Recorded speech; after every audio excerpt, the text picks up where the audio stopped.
The 90s hold a special place in the history of bodybuilding, often called the peak of the golden era. The 90s was a time when technology was evolving, the internet was growing, and the use of advanced chemical had reached its peak. All bodybuilders had started using them, but the actual golden era was between the 80s and 90s. It was during this time that bodybuilders began lifting heavy weights, initiating a new era of training. New training techniques and philosophies started to emerge, providing us with training methods that are still used today. The golden era of bodybuilding came to an end in the early 1990s. This was when the sport started to become more about size than about aesthetics. Even then, there was a sign of aesthetics in bodybuilding, but gradually with the arrival of new bodybuilders, size overshadowed aesthetics. Now bodybuilders were focusing on inhuman size. Aesthetics started fading away, and now bodybuilders had to look massive.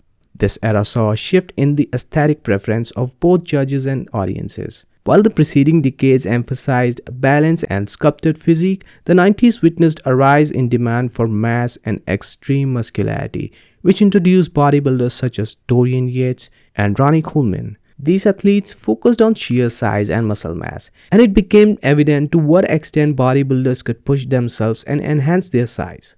The 90s also saw a surge in the use of advanced chemical substances and PEDs within the bodybuilding community, and as the bodybuilding gained mainstream popularity, it became more commercialized. The focus shifted towards marketing and sponsorship of supplements and drugs.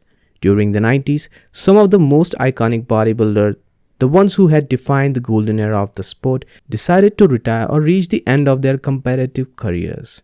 But the 90s had something special. It wasn't just about looking good. These guys were warriors in the gym. Training routines were hardcore, built around compound exercises that hit multiple muscle groups at once. Bodybuilding wasn't just a hobby, it was a way of life. These guys ate, slept, and breathed iron. The passion spilled over into the community. Gyms weren't just places to click pictures for social media.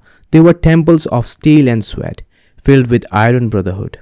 Guys like Flex Wheeler and Sean Ray weren't just rivals. They were friends, pushing each other to greater heights. Of course, 90s were also a dark era, full of steroids and questionable training methods. That's part of the story, but don't let that overshadow the dedication, the artistry, the sheer love for the bodybuilding they had. These guys weren't just chemical creations. They were pioneers, pushing the boundaries of what was possible, paving the way for future generations of iron warriors. It was the era when a new level of bodybuilding began, which has set a precedent for what we see today in modern bodybuilding. And who knows, maybe one day someone will look back on our modern day era and call it the golden age of something else. If you like the video, make sure to subscribe.